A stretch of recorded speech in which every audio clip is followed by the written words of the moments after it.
तो भाई आज सेकंड क्लास है अपनी। बताओ जी कौन सा चैप्टर चल रहा था? Correlation and regression. Very good. तो चैप्टर में बेसिक्स क्लियर है। कोरिलेशन एंड रिग्रेशन होता क्या है? कोरिलेशन क्या होता है? दो वेरिएबल्स के बीच क्या रिलेशनशिप है। और रिग्रेशन क्या होता है कि एक के चेंज होने से दूसरे पे कितना फर्क पड़ेगा। ठीक है, हम लोगों ने क्या क्या पढ़ना था इस चैप्टर के अंदर? कोरिलेशन के अंदर बेसिक इंट्रोडक्शन कंप्लीट हो गया, टाइप्स ऑफ कोरिलेशन कंप्लीट हो गया, मेथड्स ऑफ कोरिलेशन में scatter diagram, Karl Pearson and rank correlation complete हो गया। ठीक है ना। हमें आज क्या करना है? कोएफिशिएंट ऑफ कॉन्करेंट डेविएशन, ये करना आज हमको। और फिर हम प्रॉपर्टीज करेंगे एंड फिर हम प्रोबेबल एरर करेंगे। आइए जी आगे बढ़ते हैं। तो टाइप्स ऑफ कोरिलेशन कंप्लीट है भाई। मेथड्स ऑफ कोरिलेशन में हमारा स्कैटर डायग्राम कंप्लीट हो गया। ठीक है जी। Karl Pearson coefficient of correlation complete हो गया। रैंक कोरिलेशन कंप्लीट हो गया। इसके हमने एग्जाम्पल्स थे तीनों, ये भी कर लिया। ठीक है, आज आता है हमारा topic coefficient of concurrent deviation. तो देखिए, इस मेथड के कुछ एडवांटेजेस हैं, कुछ डिसएडवांटेजेस हैं। ठीक है ना। This is very simple method of finding correlation. बहुत सिंपल है। अगर देखा जाए तो तीन मेथड्स हैं जिनसे आर निकलता है। स्कैटर डायग्राम से आर तो निकल नहीं सकता, बस पता चल सकता है कि पॉजिटिव है या नेगेटिव कोरिलेशन है। तो तीन मेथड जिनसे आर निकल सकता है वो कौन कौन से हैं? पहला कार्ल पियर्सन, दूसरा रैंक और तीसरा ये। इन तीनों में सबसे ज़्यादा इसी को मान के चलो आप, ये सबसे ईजी है। ठीक है ना। It is very simple method of finding correlation.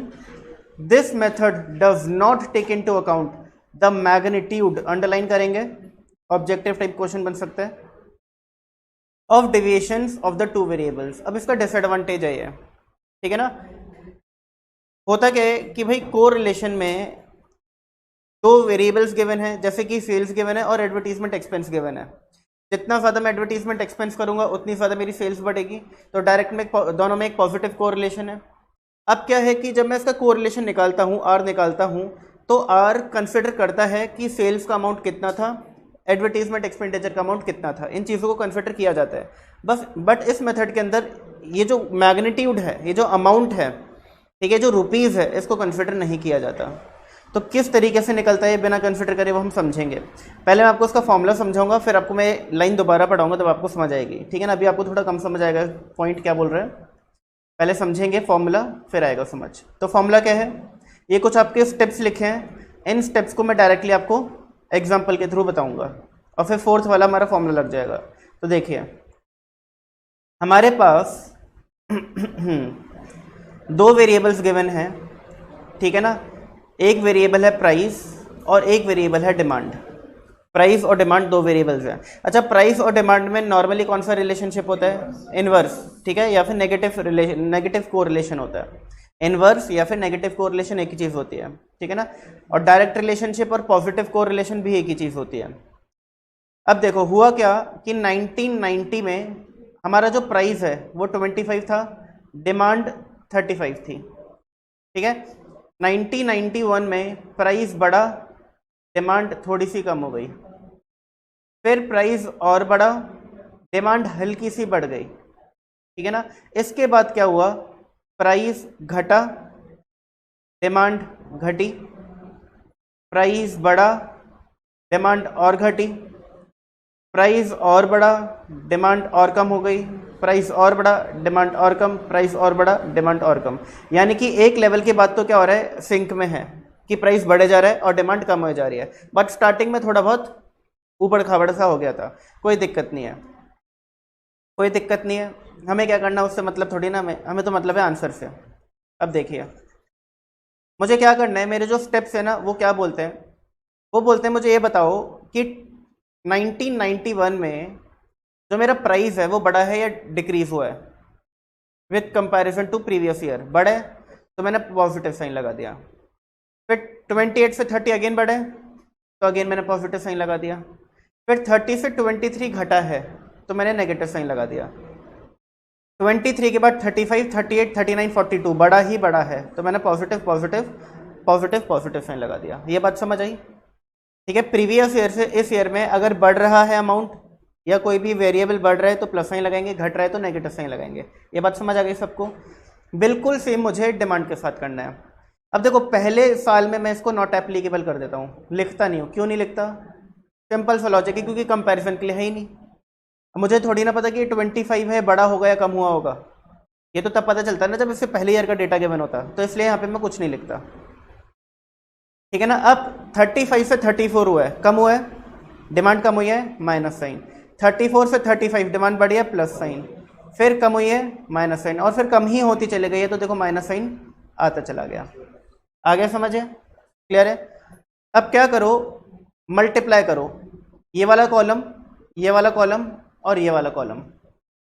Multiply करने के लिए हमारे पास क्या साइंस है, प्लस और माइनस को मल्टीप्लाई करूंगा तो क्या आएगा? माइनस। प्लस और प्लस को मल्टीप्लाई करूंगा प्लस, माइनस और माइनस को मल्टीप्लाई करूंगा प्लस, बाकी प्लस माइनस माइनस माइनस आ जाएगा।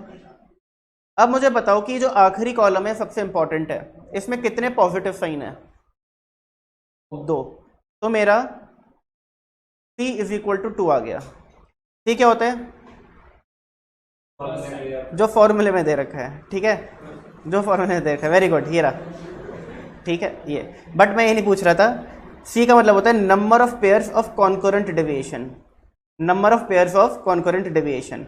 और ये चीज क्या होती है? ये चीज होती है number of positive sign in last column. आगे बात समझ? क्लियर है इतना? ठीक है ना। तो ये जो पूरे स्टेप्स थे ना, ये जो हमें करना है, ये वाले स्टेप्स यहाँ पे लिखे हुए थे। ये attach positive sign for the x value except the first, क्या लिखा है? एक्सेप्ट द फर्स्ट, फर्स्ट वाले में नहीं करना। If the value is increasing, if the value is मोर, कुछ चेंज नहीं हुआ तो कुछ साइन नहीं लगाएंगे, छोड़ देंगे, ब्लैंक छोड़ देंगे, ब्लैंक छोड़ देंगे। ठीक है ना। ठीक है, if the value is more than the previous value and assign negative sign if the value is less than the previous value. यही हमें करना है, सिंपल सी चीज करनी है। अगर हम सेकंड क्लास के बच्चे को भी बोल देना कि अगर ये बढ़ रहा है तो पॉजिटिव साइन लगाओ, कम हो रहा है तो नेगेटिव साइन लगाओ, वो भी लगा देगा। ठीक है ना, बच्चों वाली चीज। If there is no change for the previous value then assign 0। अगर कोई भी चेंज नहीं है तो 0 असाइन कर दो, छोड़ दो या 0 असाइन कर दो। Mark this column as dx। ये जो कॉलम है इसको हम क्या बोलते हैं? dx। बताओ जी dx कौन सा कॉलम है? ये वाला। dy ये वाला कॉलम है, और dx डॉट dy ये वाला कॉलम है। आगे बात समझ? एक dx है, एक dy है, और एक dx dy है। क्लियर हो गया? इसी तरीके से dy कॉलम में करना है, सेकंड पॉइंट कह रहा है एग्जैक्टली सेम चीज। फिर थर्ड क्या कह रहे हैं? dx और dy कॉलम को मल्टीप्लाई कर दो। ठीक है ना। यहाँ पे लैंग्वेज थोड़ी डिफरेंट है। यहाँ पे लैंग्वेज जब आप पढ़ोगे तो क्या लिखा हुआ है कि अगर dx कॉलम और dy कॉलम के साइन सेम हैं तो यहाँ पे पॉजिटिव साइन आएगा, अदरवाइज नेगेटिव साइन आएगा। ठीक है ना। अगर dx और dy कॉलम के सेम साइन है तो यहाँ पर dx dy कॉलम में पॉजिटिव आएगा, अदरवाइज नेगेटिव आएगा। और वो ये भी नहीं बोलता पॉजिटिव आएगा नेगेटिव आएगा, वो ये बोलता है कि अगर dx और dy कॉलम के साइन सेम हैं किसी पर्टिकुलर ईयर के तो पॉजिटिव साइन आएगा, अदरवाइज खाली छोड़ देना। तो बेसिकली जो नेगेटिव साइन दिख रहे हैं ना, नेगेटिव नहीं है, ये हमने खाली छोड़ा हुआ है। ये समझो इस चीज़ को। डैश बोल दो, डैश बोल दो, डैश है। ठीक है, नेगेटिव साइन मत बोलो, डैश बोल दो। ठीक है ना। तो ये मैंने सिर्फ आपको समझाने के लिए बताया कि मल्टीप्लाई करोगे तो ऐसे हो जाएगा, जैसे कि आपको ये चीज़ याद रहे। ठीक है ना।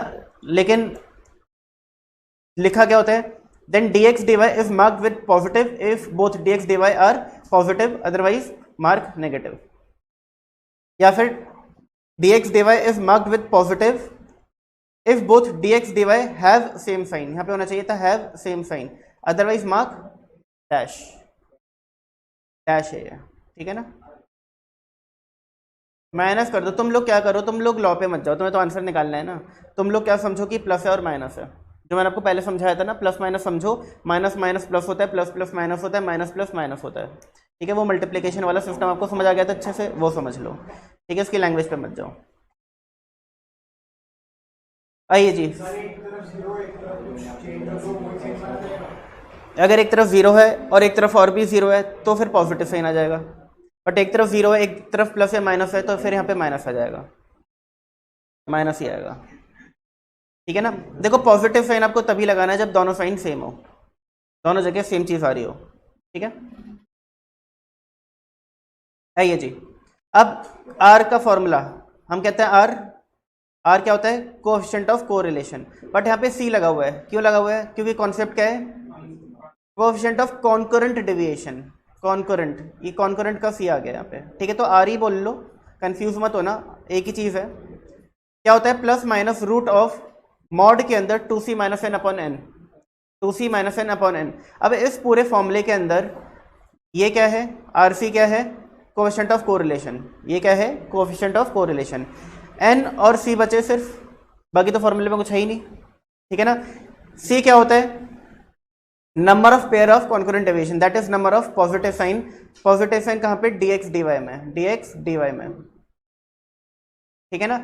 एन क्या होता है, इसमें सबसे इंपॉर्टेंट चीज यही है, एन क्या होता है, नंबर ऑफ ऑब्जर्वेशन होता है हर जगह, बट यहाँ पे क्या है, नंबर ऑफ ऑब्जर्वेशन कंपेयर्ड, यहाँ पे क्या है, नंबर ऑफ ऑब्जर्वेशन कंपेयर्ड। हमने कितनी ऑब्जर्वेशन को कंपेयर किया है, जितनी गिवन थी -1, क्योंकि हम पहली वाली नहीं कर पाए थे, ठीक है ना। हमने देखो इसको कंपेयर किया, इसको इसको इसको इसको इसको और इसको, पहली वाली के लिए कंपैरिजन के लिए कुछ था ही नहीं पहले, तो इसलिए तो हमने यहाँ पे एन करा था, एन किया था, ठीक है ना। तो नंबर ऑफ ऑब्जर्वेशन यहाँ पे कितनी दिख रही है, 1 2 3 4 5 6 7 8, तो यहाँ पे एन क्या हो जाएगा, 7 हो जाएगा, ठीक है ना। Number of observation 8 -1 7।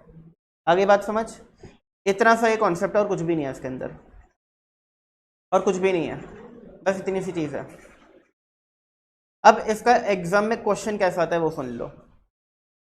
आपको क्वेश्चन के अंदर आरसी यानी कि कोएफिशिएंट ऑफ कोरिलेशन, सी या फिर एन, इन तीन में से कोई दो चीज दे देंगे, तीन में से कोई भी दो दे सकते हैं।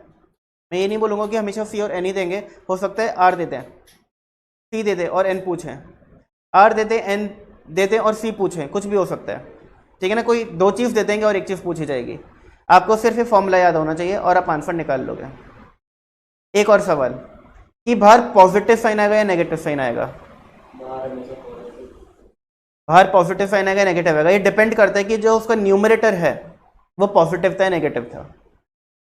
किस पे डिपेंड करता है कि इसका जो न्यूमरेटर है यानी कि 2c माइनस एन, अगर तो पॉजिटिव है तो बाहर भी पॉजिटिव साइन आएगा, अगर ये नेगेटिव है तो बाहर भी नेगेटिव साइन आएगा, ठीक है ना।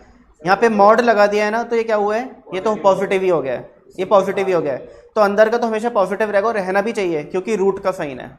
Root of any negative number is not defined, नहीं निकाला जा सकता, ठीक है ना। तो हमें पॉजिटिव तो करना ही पड़ा अंदर, बट ये बोल दिया गया कि भाई अंदर 2c माइनस एन अगर पॉजिटिव था तो भाई बाहर पॉजिटिव साइन लगा दो, अदरवाइज नेगेटिव लगा दो। क्लियर हो गई बात हम लोगों को। अब देखो ये आपको समझ आया। अब मुझे एक बात बताओ, इस पूरे चार्ट के अंदर, ये जो आपने चार्ट देखा है अभी अभी ये वाला चार्ट, इसके अंदर प्राइस और डिमांड में कितना ज़्यादा फ्लक्चुएशन हो रहा है, क्या हम उसको कंसिडर कर रहे हैं? हम सिर्फ ये देख रहे हैं बढ़ रहा है या घट रहा है, चाहे 1 से बढ़ रहा हो तब भी पॉजिटिव लगा रहे हैं, 10 से बढ़ रहा हो तब भी पॉजिटिव लगा रहे हैं, 5 से बढ़ रहा हो तो भी पॉजिटिव लगा रहे हैं। बढ़ रहा है तो पॉजिटिव, कम हो रहा है तो नेगेटिव। ये जो कितना डिफरेंस है मैग्नीट्यूड, उसको कंसिडर नहीं कर रहा। कर रहा है कोई? नहीं कर रहा।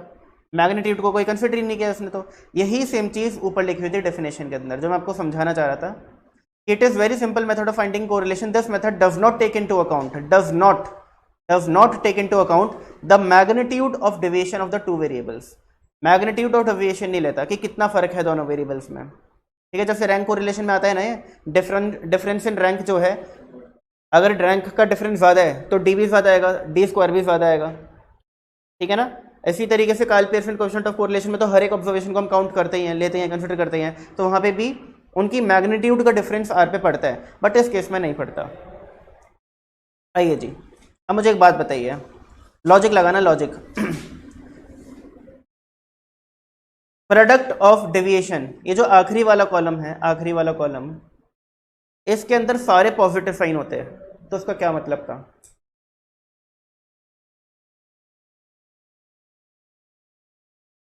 आखिरी वाले कॉलम में अगर सारे के सारे पॉजिटिव साइन होते तो सोचने की कोशिश करना कि पहले पॉजिटिव साइन आते तो कैसे आते हैं। अगर ये भी बढ़ रहा होता और ये भी बढ़ रहा होता तो सारे पॉजिटिव आते, या ये भी घट रहा होता और ये भी घट रहा होता तो भी सारे पॉजिटिव आते हैं। अगर प्राइस घटे जा रहा है, डिमांड भी घटे जा रही है, तो माइनस माइनस होते रहते, सारे माइनस माइनस आते रहते, तो इधर सब प्लस हो जाते हैं। ये प्लस हो रहा होता, ये भी प्लस हो रहा होता, नहीं सारे बढ़ रहे होते, तब यहाँ पे प्लस हो जाता। तो अगर मेरे यहाँ पे सारे पॉजिटिव साइन है तो इसका मतलब क्या हुआ, there is a perfect positive correlation. क्या है, there is a perfect positive correlation. आ गई बात समझ, क्लियर है, क्लियर है। अगर सारे के सारे साइन नेगेटिव होते तो उसका क्या मतलब होता, परफेक्ट नेगेटिव हो जाता। लॉजिक बताओ, नेगेटिव साइन का बताया यहाँ पे, अगर ये सारे पॉजिटिव होते हैं एक्स वाले और वाई वाले सारे नेगेटिव होते हैं, यानी ये बढ़ रहा है और ये घट रहा है, ये बढ़ रहा है, एक्स वाला बढ़ रहा है और वाई वाला जैसे जैसे नीचे जा रहे हैं घट रहा है, तो ये कब होता है, नेगेटिव कोरिलेशन में होता है। तो वो क्या हो जाता है, परफेक्ट नेगेटिव कोरिलेशन हो जाता। आ गई बात समझ, आई बात समझ, ठीक है। लॉजिक लगाया है हम लोगों ने, तो यही जो है ना प्रॉपर्टीज में कन्वर्ट कर दिया है कि अगर आपका C is equal to n है, n क्या होता है, number of observation -1, number of observation -1, यानी कि यहाँ पे नंबर ऑफ ऑब्जर्वेशन कितनी है, 8, तो n क्या हो गया, 8 - 1 7 हो गया। अगर मेरा C इज इक्वल टू 7 होता, क्या मतलब है कि सारे पॉजिटिव होते, तभी तो होता, तभी तो C इज इक्वल टू 7 होता है ना, अगर सारे पॉजिटिव होते। तो इसका क्या मतलब है, अगर C is equal to n है तो वैल्यू ऑफ R क्या होगी, +1, परफेक्ट पॉजिटिव कोरिलेशन। ये ऑब्जेक्टिव में पूछा जा सकता है कि in case of coefficient of concurrent deviation if n C is equal to n which of the following is true, और ऑप्शन देते हैं R is equal to 0.5, R is equal to 0, R is equal to +1, R is equal to -1। और अब totally confuse रहते कि भाई क्या पूछ लिया, ये हमने तो कभी पढ़ा ही नहीं है, ठीक है ना। तो आपको तभी लॉजिक लगाना पड़ेगा। आई बात समझ, कर लोगे, कोई दिक्कत गिले शिकवे नहीं है। इसी तरीके से लॉजिक लगाओ, लॉजिक, सिर्फ लॉजिक, ठीक है। आपको एक चीज़ समझ आ गई है, अब आपको सिर्फ सोचना है दिमाग से। अगर यहाँ पर पॉजिटिव साइन और नेगेटिव साइन दोनों इक्वल मात्रा में होते हैं, जितने पॉजिटिव उतने ही नेगेटिव हैं, इसका क्या मतलब है, इसका क्या मतलब है, सोचने की कोशिश करो कि आधी ऑब्जर्वेशन में तो दोनों बढ़ रहे हैं या दोनों घट रहे हैं, और आधी ऑब्जर्वेशन में एक बढ़ रहा है एक घट रहा है।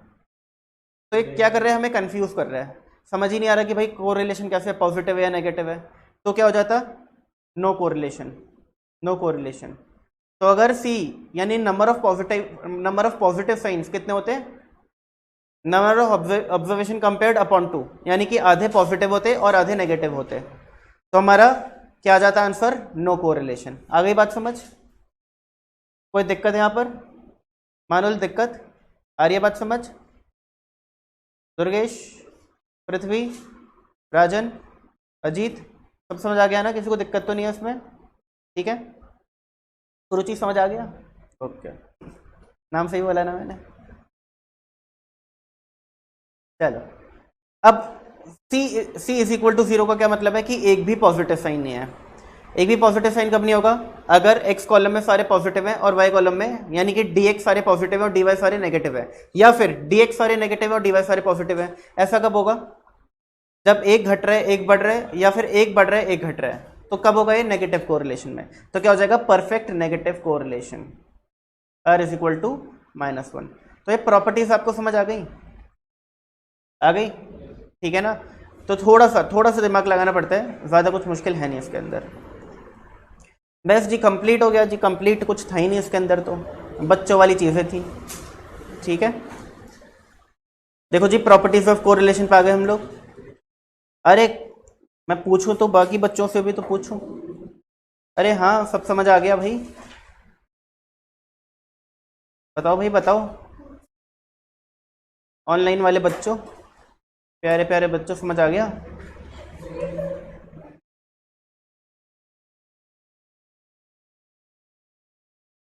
अरे तुम पृथ्वी बेटा ऐसे ही बोल दिया करो, तुम भी यहीं पे बोलते हो।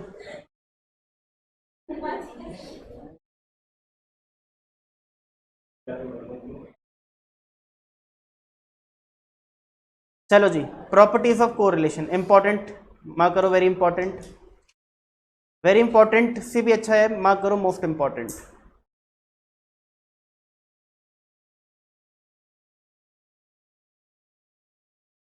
इस चैप्टर के अंदर क्या पूछा जाता है, या तो कल पियर्सन कोएफिशिएंट ऑफ कोरिलेशन के फॉर्मूला देखा था आपने, R is equal to covariance x, y upon standard deviation of x into standard deviation of y, छोटा वाला फॉर्मूला।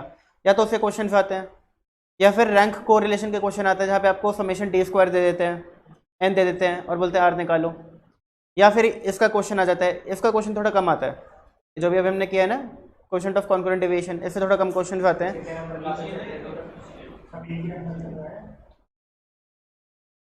4 से 5 नंबर का ये चैप्टर 4 to 5 मार्क्स का आ जाता है, 4 से 5 नंबर का आ जाता है, ठीक है। देखो अराउंड 10% वेटेज है इस चैप्टर के, अराउंड 10% वेटेज है। स्टैटिस्टिक्स कितने मार्क की हमारी 40, तो 10% 4 नंबर हो जाता है। देखो वैसे सीए फाउंडेशन में है ना, आज तक कभी भी ये डिसाइड नहीं हुआ कि कौन सा चैप्टर एग्जैक्टली कितने नंबर का आएगा, थोड़ा बहुत ऊपर नीचे हो जाता है, ठीक है। तो तुम मेरी बातों पर है ना एकदम दिल पे मत ले लिया करना कि अब तो 4 ही नंबर का आएगा, एक आइडिया देता हूँ मैं सिर्फ। बस सीए फाउंडेशन में बस इतना तय है, इतना श्योर है कि बिजनेस मैथ 40 नंबर की आएगी, ना 39 ना 41। स्टैटिस्टिक्स 40 नंबर की आएगी, ना 39 ना 41। और लॉजिकल रीजनिंग 20 नंबर का आएगा, ना 19 ना 21। बस ये डिसाइडेड है। इसके अंदर कौन सा चैप्टर कितने का आ जाए इसका कोई हार्ड एंड फास्ट रूल नहीं है, बट हमेशा से देखा गया है कि सबसे ज़्यादा question time value of money के आते हैं।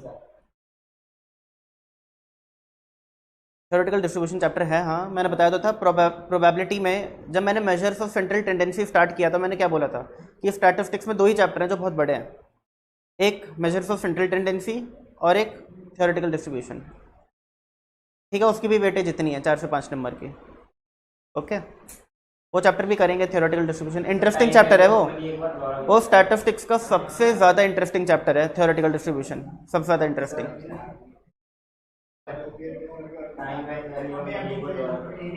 हाँ वो मैं सब करूँगा, अभी रिवीजन होगा तो सारे चैप्टर दोबारा होंगे, चिंता मत करो। जिसका कुछ छूट गया उनको भी तो कराना है, कुछ बच्चे लेट एडमिशन लिया भाई, नहीं हुए उनके, तो वो भी होगा। आओ जी आओ,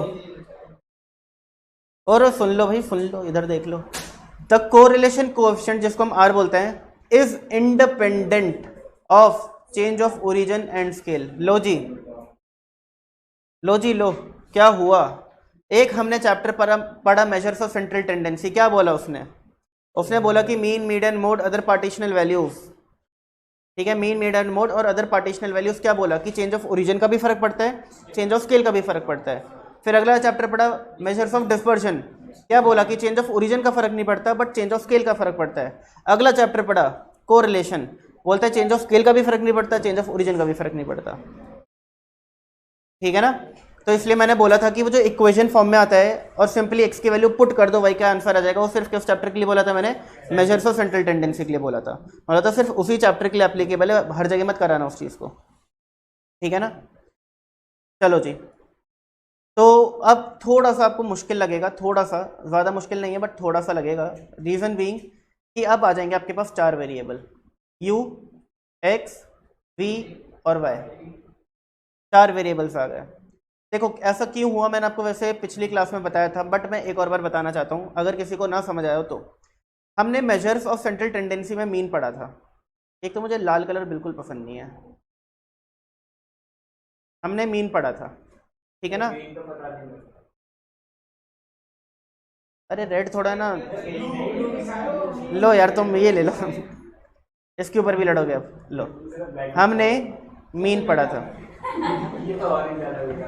तुम देख लो जो भी है, ठीक है ना।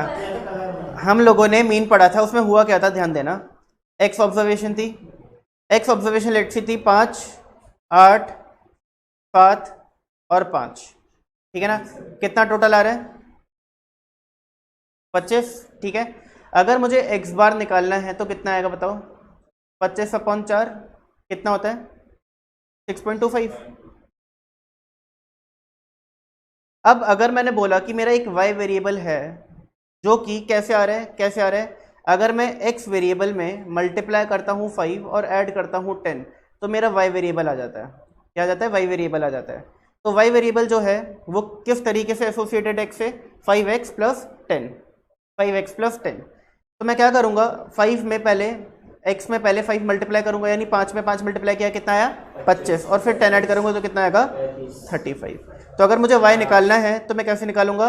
x की वैल्यू इस इक्वेशन में पुट कर दूंगा, यही बात है। अब 8 को इस इक्वेशन में पुट करो तो 50 आ जाएगा, 7 को पुट करो तो 45 आ जाएगा और ये अगेन 35 आ जाएगा।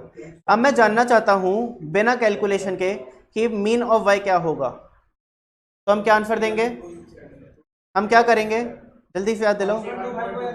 हम इस वाली इक्वेशन में x की जगह 6.25 डाल देंगे, तो mean of x into 5 plus 10 मेरा आंसर आ जाएगा। कितना रही है 41.25, ये आ रहा है, ठीक है ना। ये हमने किस चैप्टर में पढ़ा था, मेजर्स ऑफ सेंट्रल टेंडेंसी। कितने वेरिएबल हो गए, x और y। वेरिएबल एक ही था x, बट हमने एक नया वेरिएबल बनाया चेंज ऑफ ओरिजिन और चेंज ऑफ स्केल करके, ठीक है ना। अब जो अभी हम चैप्टर पढ़ रहे हैं कोरिलेशन एंड रिग्रेशन, उसके अंदर पहले से कितने वेरिएबल होते हैं, 2 होते हैं। अगर दोनों में मैं change of origin change of scale करूंगा तो 2 नए वेरिएबल्स आ जाएंगे, तो टोटल कितने वेरिएबल हो गए, 4, ठीक है ना। अब यहाँ पे जाके थोड़ा सा डाउट आ जाता है कि सर ये कैसे इतने सारे वेरिएबल आ गए एकदम से, ठीक है ना। तो आपको घबराना नहीं है भाई, बिल्कुल घबराना बिल्कुल नहीं है। देखो जी क्या बोलता है ये कि भाई मेरे x वेरिएबल में मैंने कुछ मल्टीप्लाई किया और कुछ ऐड किया, कुछ मल्टीप्लाई किया कुछ ऐड किया, तो मेरा u वेरिएबल आ गया। ये तो कह रहे हैं, ये तो कह रहे हैं। तो बताओ उसमें a क्या है और b क्या है, जल्दी से बता दो। a क्या है, change of origin, very good, ठीक है। अगर कुछ भी प्लस होता है तो क्या होता है, चेंज ऑफ ओरिजिन। b क्या है, चेंज ऑफ स्केल। अगर कुछ मल्टीप्लाई होता है तो चेंज ऑफ स्केल होता है। सारी चीज़ हम पढ़ चुके हैं मेजर्स ऑफ सेंट्रल टेंडेंसी में, तो मैं दोबारा डिटेल में नहीं पढ़ा रहा। इसी तरीके से मेरे y वेरिएबल में अगर मैं d मल्टीप्लाई करता हूँ और c ऐड करता हूँ तो मेरा v वेरिएबल आ जाता है। तो अभी तक मैंने जितने भी एग्जांपल लिए थे x और y में 2 ही वेरिएबल्स तो ले रहा था। अब तक इस चैप्टर के अंदर प्राइस डिमांड लिया, प्राइस सप्लाई लिया, तो मैंने x और y तो लिए, ठीक है ना। तो x के साथ क्या हुआ, b मल्टीप्लाई हुआ, a ऐड हुआ, तो नया वेरिएबल आ गया u। y के साथ क्या हुआ, d मल्टीप्लाई हुआ, c ऐड हुआ, तो एक नया वेरिएबल आ गया v। तो इस केस में जो ओल्ड वेरिएबल्स हैं वो कौन से हैं, जल्दी से बता दो। ओल्ड वेरिएबल्स कौन से हैं, x और y, और न्यू वेरिएबल्स कौन से हैं, वेरी गुड, u और v। यहाँ तक क्लियर हो रहा है सबको, ठीक है ना। एक एक करके चलेंगे क्योंकि मैंने इकट्ठा से बता दिया तो एकदम कंफ्यूज हो जाओगे तुम लोग। अब अगेन मुझे बताओ कि c और d में, c क्या है, चेंज ऑफ ओरिजिन, और d क्या है, चेंज ऑफ स्केल। तो c और a क्या होते हैं, चेंज ऑफ ओरिजिन होते हैं, b और d क्या होते हैं, चेंज ऑफ स्केल होते हैं। यहाँ तक भी क्लियर है, कोई दिक्कत, गिले शिकवे नहीं है। अब देखो जी इसने क्या किया, अगर मुझे आर यू वी निकालना है तो पहले तो समझो ये आर यू वी है क्या। आर क्या होता है, आर क्या होता है, कोएफिशिएंट ऑफ कोरिलेशन। और अगर आर के साथ यू वी लिख दे तो उसका क्या मतलब है कि मुझे u और v के बीच क्या कोएफिशिएंट ऑफ कोरिलेशन है निकालना है, ठीक है। u और v के बीच क्या कोएफिशिएंट ऑफ कोरिलेशन है वो मुझे निकालना है। तो इस फॉर्मूले के अंदर अगर हम देखेंगे किसका यूज हो रहा है, coefficient of correlation between x and y का यूज हो रहा है, ठीक है ना। जैसे कि हमें मीन वाले क्वेश्चन में मीन ऑफ x पहले से गिवन होता था और मीन ऑफ y निकालना होता था, तो इस क्वेश्चन में हमें क्या गिवन होगा, कोएफिशिएंट ऑफ कोरिलेशन x और y का गिवन होगा, और हमें क्या निकालना होगा, coefficient of correlation of u and v निकालना होगा। बात समझ आई, आ रही है समझ, ठीक है ना। तो ये हो गया जो हमें ऑलरेडी क्वेश्चन में गिवन होगा। अब इसमें b और d, जल्दी से बता दो b और d क्या थे, चेंज ऑफ स्केल थे। b चेंज ऑफ स्केल किसका था, x से जब u हो रहा था, x से जब u हो रहा था, और d किसका था, जब y से v हो रहा था। दोनों ही चेंज ऑफ स्केल के थे। तो मैंने चेंज ऑफ ओरिजिन का तो देखो यूज ही नहीं किया पूरे फॉर्मूले में। चेंज ऑफ ओरिजिन का 1% यूज नहीं हुआ। चेंज ऑफ स्केल का यूज हुआ, बट अगर मैं बी और डी को मल्टीप्लाई करूं ऊपर और बी और डी को मल्टीप्लाई करूं नीचे तो ये तो कट जाएंगे। तो क्वेश्चन दिमाग में आना चाहिए कि सब जब ये कट ही रहे हैं तो सीधा सीधा इनने ये क्यों नहीं लिख दिया। ये क्वेश्चन आना चाहिए दिमाग में कि सर जब बी डी ऊपर और बी डी नीचे हैं, ठीक है ना, और ये दोनों कट ही जाएंगे क्योंकि दोनों मल्टीप्लाई हो रहे हैं ऊपर और नीचे, तो सर सीधे सीधे ये लिख देते हैं। ये इतनी कॉम्प्लिकेटेड करने की क्या जरूरत थी। Very good. बीच में है मॉड का साइन। देखो लेट से क्वेश्चन में आर एक्स वाई गिवन है 5। अरे 5 तो हो ही नहीं सकता,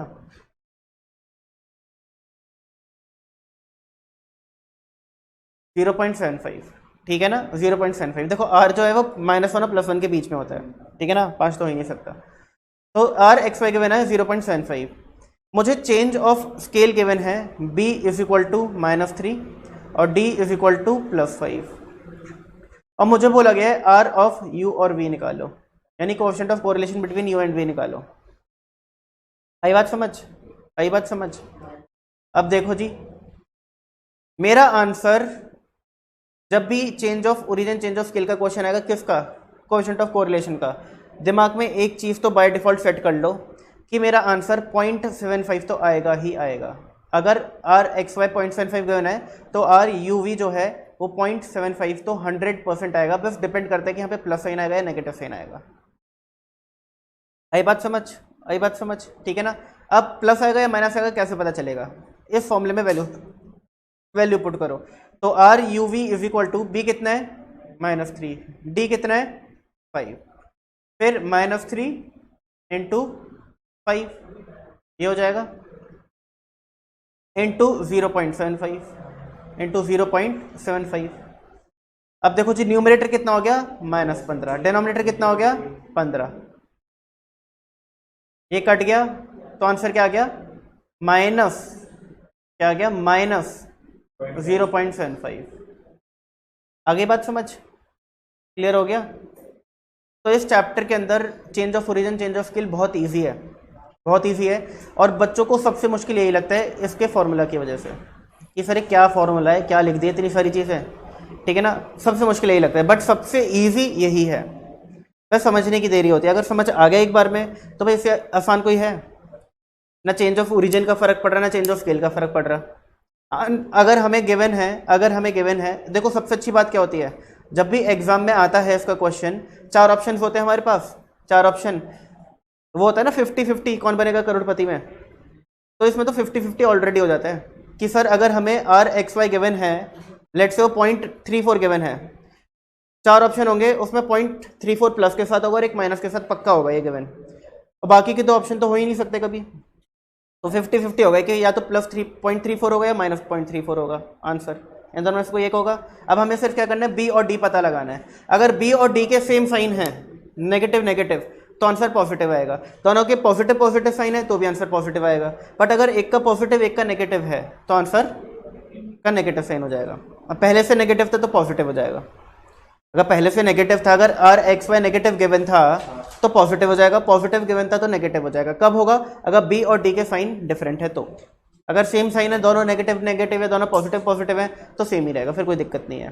बताओ जी बात समझ आई।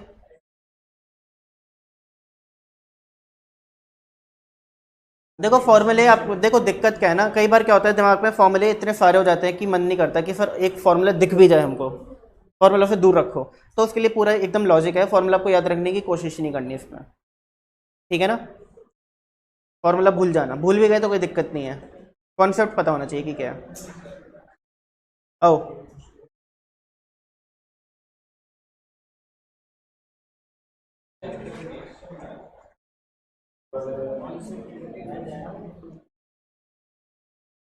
नोट पढ़ो भाई, नोट, अरे तुम बातें करने लग जाते हो, पढ़ो।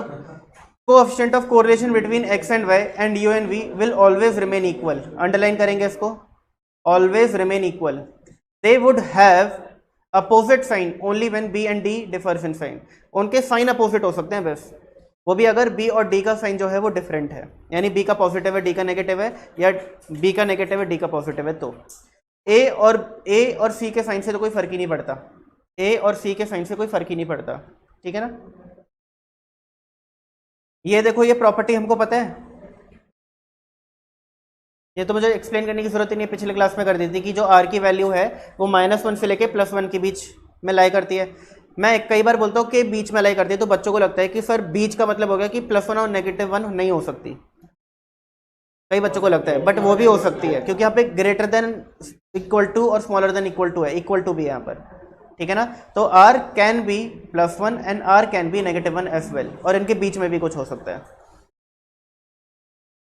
अच्छा मुझे एक बात बताओ, आर एक कॉन्टिन्यूस वेरिएबल हुआ या एक डिस्क्रीट वेरिएबल हुआ?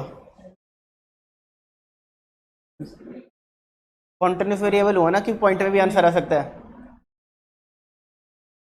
क्या? देखो अगर +1 आ रहा है, -1 आ रहा है तो डिस्क्रीट है, 0.75 आ गया तो कॉन्टिन्यूस है। मैंने बोला था अगर कोई भी वेरिएबल कॉन्टिन्यूस और डिस्क्रीट दोनों हो सकते हैं तो क्या आंसर देते हैं? कॉन्टिन्यूस। याद है ये चीज? ठीक है ना? आइए जी, correlation coefficient is a pure number, ये एक प्योर नंबर है। आइए जी आइए, प्रोबेबल एरर पढ़े। अरे प्योर नंबर मतलब रियल नंबर, मतलब जो नंबर लाइन पे शो हो सके उसको प्योर नंबर समझ लो आप, इज अ प्योर नंबर। यानी कि एक समझ लो कि आर की जो वैल्यू है दैट इज अ नंबर, वो कभी कोई वेरिएबल नहीं होता, अल्फाबेट नहीं होता, it is a pure number.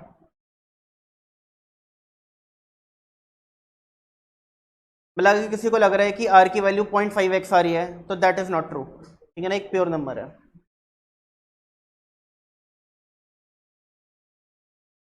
Probable error, probable error, probable error, इससे क्वेश्चन आ जाते हैं, एक क्या एक क्वेश्चन आएगा, ज़्यादा से ज़्यादा आएगा अभी तो 4 या 5 में से एक क्वेश्चन आ सकता है, तो इंपॉर्टेंट मान लो। देखो छोटा सा कॉन्सेप्ट है, एक पेज का, और एक नंबर अगर आ भी गया तो पूरा का पूरा वैल्यू फॉर मनी है ना कॉन्सेप्ट तो। अब देखो आपको पूरे कोर्स में आपको 350-400 पेज पढ़ने हैं, ठीक है? 350-400 पेज में क्वेश्चन कितने आते हैं? 100। अगर आपको लग रहा है कि एक पेज पढ़ के एक क्वेश्चन आ जाएगा तो वैल्यू फॉर मनी है ना वो चीज़ तो, है कि नहीं?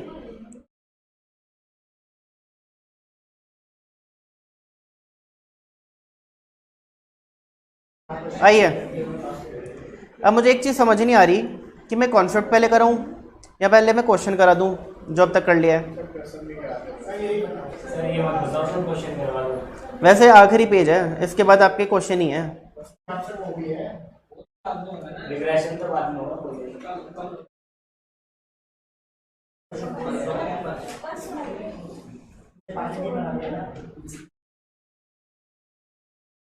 इसके बाद कोरिलेशन के बाद रिग्रेशन शुरू हो जाएगा ना। अरे यहाँ पर है ना, ठीक कर लेना यार, ये कॉपी पेस्ट के चक्कर में ना गलतियाँ हो जाती हैं। यहाँ पे अपने बुक में चेंज कर लेना, लेट स्टार्ट विथ रिग्रेशन कर लेना, ठीक है? अगले पेज पर, ये प्रोबेबल एरर के बाद वाला पेज होगा आपका, पेज नंबर 71 है ये, पेज 71।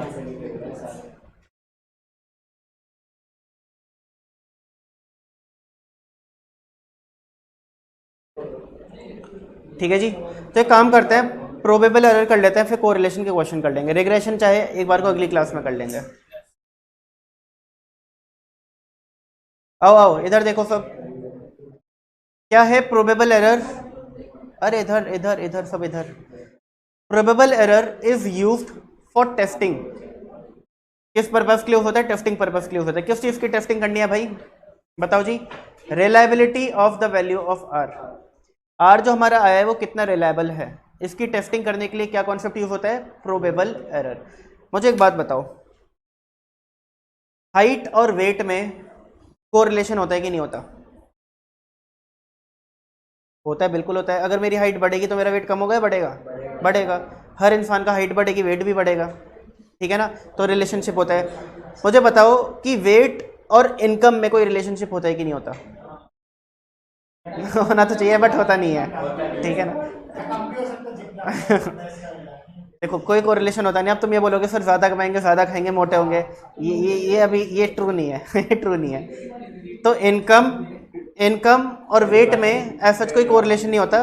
बहुत लोग अच्छा मैं मोटा नहीं मानता अपने आप को, मोटा नहीं हूँ, थोड़ा हेल्दी हूँ ये कह सकता हूँ। खाते पीते घर के तो सभी यहाँ पर। चलो चलो सुन लो, एक पर्सन की इनकम और एक पर्सन की वेट में वैसे कोई कोरिलेशन होता नहीं है, बट अगर अपने निकालने बैठे तो हो सकता है कुछ ना कुछ आर की वैल्यू आ जाए। देखो आर की वैल्यू तो आएगी आएगी, अगर दो वेरिएबल्स के साथ आप आर की टेस्टिंग कर रहे हो तो आर की वैल्यू तो आएगी आएगी, 100% आएगी। +1 से -1 के बीच में हो सकता है +90 आ गई, +0.90 आ गई, हो सकता है +0.75 आ गई, बट क्या ये जो आंसर आया है आर का ये जस्टिफाइड है? हमें प्रैक्टिकली पता है, हमें दिल से पता है, हमारी अंतरात्मा कहती है कि इनके बीच कोई कोरिलेशन नहीं है भाई, बट कॉन्सेप्ट ने निकाल के रख दिया आपके सामने कि लो जी है, हम बोल रहे नहीं है, ये चैप्टर बोल रहा है जी है। तो इन दैट केस कौन सा कॉन्सेप्ट हमें यूज करना है? Probable error. क्या बोल दिया भाई तुमने? दोबारा बोल के बताना।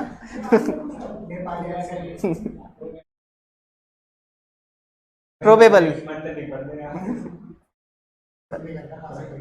सुन लो भाई सुन लो, तुम तो नालायक हो एकदम ही, कुछ भी बोलते हो शुरू हो जाते हो उसके ऊपर। देखो, तो probable error is used for testing the reliability of value of R. ये हमें समझ आ गया। If the value of R is less than the probable error then the value of R is not significant. अगर value of R probable error की value से कम है तो value of R is not significant, यानी कि वो सही नहीं है। There is no evidence of relationship between x and y. और इसका मतलब क्या है कि जो एक्स और वाई है इनके बीच कोई रिलेशनशिप है, इसको कोई एविडेंस नहीं है। अगर रिलायबल नहीं है तो ये तो बोलेंगे कोई एविडेंस नहीं है भाई, ये ऐसे ही आ गया answer, but it is not significant, फालतू आंसर है ये। अब देखो जी आगे क्या करें। अच्छा, ये सब आपको ना याद रखने की जरूरत है नहीं, एग्जाम में ये सब आता नहीं है, ये तो मैं आपको सिर्फ समझा रहा हूँ कि प्रोबेबल एरर है क्या। Third, if the value of R is greater than 6 times probable error then the value of R is significant. अगर value of R probable error से 6 गुना बड़ा है, यानी प्रोबेबल एरर जो आया आंसर उसको 6 से मल्टीप्लाई करो और इससे भी ज़्यादा बड़ा आपकी आर की वैल्यू है, तो वैल्यू ऑफ आर सिग्निफिकेंट मानी जाती है। ठीक है ना। अगेन आपको ये चीज़ भी याद रखने की ज़रूरत नहीं है। ठीक है, ये आप सिर्फ एक बेसिक नॉलेज के लिए है, बट एग्जाम के लिए बीच कम नहीं है और 6 गुना ज्यादा बड़ा, तो बीच वाले देखो, आप इतना मान के चलो कि अगर प्रोबेबल एरर इंटू 6 करते हो और उससे ज़्यादा वैल्यू ऑफ आर आती है तो उसको जस्टिफाइड या सिग्निफिकेंट माना जाता है, नहीं आती तो नहीं माना जाता। अब इतना याद रखो बस। ठीक है, वैसे तो आपको ये भी चीज़ याद रखने की ज़रूरत नहीं है, एग्जाम में आज तक पूछा नहीं गया, और इंस्टीट्यूट की बुक में तो मुझे लगता है ये है भी नहीं। ठीक है, अगर चेक करोगे तो। आइए, प्रोबेबल एरर का फॉर्मूला क्या होता है? जिनके पास नई वाली बुक है एक बार वो घर जाके चेक करना कि ये है कि नहीं। ठीक है ना, कॉन्सेप्ट अभी चेक कर लाए हो बुक? करो करो करो, तुम चेक करो और मुझे बताओ क्या क्या नहीं है। हो जाए, अच्छा कोई नहीं, वो आ जाते हैं एग्जाम में, इसलिए मैंने डाले हुए हैं। इंस्टीट्यूट की बुक में काफ़ी सारी चीज़ें आपको दिखेंगी जो मेरे नोट्स में है बट उसमें नहीं है, और उसका रीज़न है कि वो आ गई हैं एग्जाम में पहले, तो डालनी पड़ी है, वरना फिर ये हो जाता है कि बच्चों को लगता है कि पढ़ाया नहीं ना, तो डाल ही दो इससे अच्छा। देखा क्या मानुल? डाउनलोड कर रहे हो? अरे रे, ऐसा करो डाउनलोड कर, हो भी गया, चलो चेक करो बताओ। बाकी बच्चे इधर देखो, इधर इधर इधर स्क्रीन पे देखो। प्रोबेबल एरर का फॉर्मूला क्या है? 2/3 into 1 minus r square upon root of n. अब मुझे यहाँ पे बताओ, दो ही वेरिएबल्स हैं, एक आर है और एक एन है, इन दो आइटम की वैल्यू पता है मुझे अगर, तो आंसर आ जाएगा मेरा प्रोबेबल एरर का। बताओ जी आर क्या होता है? Coefficient of correlation. मैंने बोला था स्टैटिस्टिक्स में आर दिख जाए तो उसका क्या मतलब है? Coefficient of correlation. एन क्या होता है? Number of observations. ठीक है, एक ही कॉन्सेप्ट है जहाँ पे एन की क्या वैल्यू होती है? Number of observation minus 1। क्या था वो? Coefficient of concurrent deviation.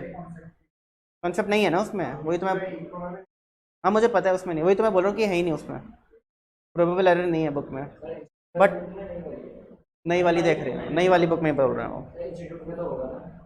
वो इंस्टीट्यूट की बुक ही चेक करके बता रहे नहीं है, वो एग्जाम में आ जाता है ना, इसलिए करा रहा हूँ मैं, आ जाता है, पूछा गया। नहीं नहीं, ये पहले भी नहीं था बुक में और आ जाता था। ठीक है ना, वो हो जाता है ऐसे इंस्टीट्यूट थोड़ा सा। ठीक है, अब सुनो सुनो सुनो, ओ हेलो, इधर देख लो। प्रोबेबल एरर का फॉर्मूला क्या है? 2/3 1 minus r square upon root of n. R क्या होता है? Coefficient of correlation. एन क्या होता है? Number of observations. ठीक है, एग्जाम में आपको अगर ये क्वेश्चन आता है तो आर और एन गिवन होगा, आपको प्रोबेबल एरर पूछ लिया जाएगा, तो आप सिर्फ ये फॉर्मूला याद कर लेना। इसके भी चांसेस 0.1% मान के चलो, 1% चांस है कि आएगा, 1%। तो अगर आपको कहीं ये लगता है कि सर फॉर्मूले याद नहीं हो रहे मुझसे, ऑलरेडी बहुत सारे हो चुके हैं और सर मेरे बस की नहीं है कि एक फॉर्मूला और याद कर लूँ, इन दैट केस छोड़ सकते हो। और अगर आपको लगता है इतने सारे हो गए तो ये भी हो जाएगा, जैसे पृथ्वी बोल रहे तो कर लो भाई, कोई दिक्कत नहीं है। देखो मैं बताता चलता हूँ, आप है ना मार्क कर लिया करो जो जो चीज़ में कॉन्सेप्ट आपको मोस्ट इंपॉर्टेंट दिलाते या बोलता हूँ ना। अब जैसे मैंने आपको बताया था कि भाई कोवेरियंस का फॉर्मूला मत करो, पिछली क्लास में बताया था वो मत करना, बट मैंने बोला था कि आर का फॉर्मूला जिसमें कोवेरियंस यूज होता है वो वाला फॉर्मूला कर लेना, उस एग्जाम में आता है क्वेश्चन। ओ ओ हेलो बैक बेंचर्स, इधर इधर इधर। इस फॉर्मूले के अंदर ये जो है ना ये वाला पार्ट, इसको बोलते हैं स्टैंडर्ड एरर। दिख गया लिखा हुआ, इसको बोलते हैं स्टैंडर्ड एरर। यानी कि स्टैंडर्ड एरर को जब 2 से मल्टीप्लाई करके 3 से डिवाइड कर दो तो क्या आ जाता है, प्रोबेबल एरर आ जाता है। यानी मैं बोल सकता हूँ कि probable error is equal to 2/3 into standard error. ठीक है ना। आर स्क्वायर क्या होता है, ये है इंपॉर्टेंट, ये एग्जाम में आता है, स्टार मार्क कर लेंगे। ठीक है। आर स्क्वायर क्या होता है, coefficient of determination. R square क्या होता है, कोएफिशिएंट ऑफ डिटरमिनेशन। और 1 माइनस आर स्क्वायर होता है कोएफिशिएंट ऑफ नॉन डिटरमिनेशन। ठीक है जी, आर स्क्वायर होता है coefficient of determination, 1 minus r square होता है कोएफिशिएंट ऑफ नॉन डिटरमिनेशन। मुझे एक बात बताइए, आर की वैल्यू -1 से लेके +1 के बीच में हो सकती है, तो मुझे बताइए आर स्क्वायर की वैल्यू कहां से लेके कहां तक हो सकती है।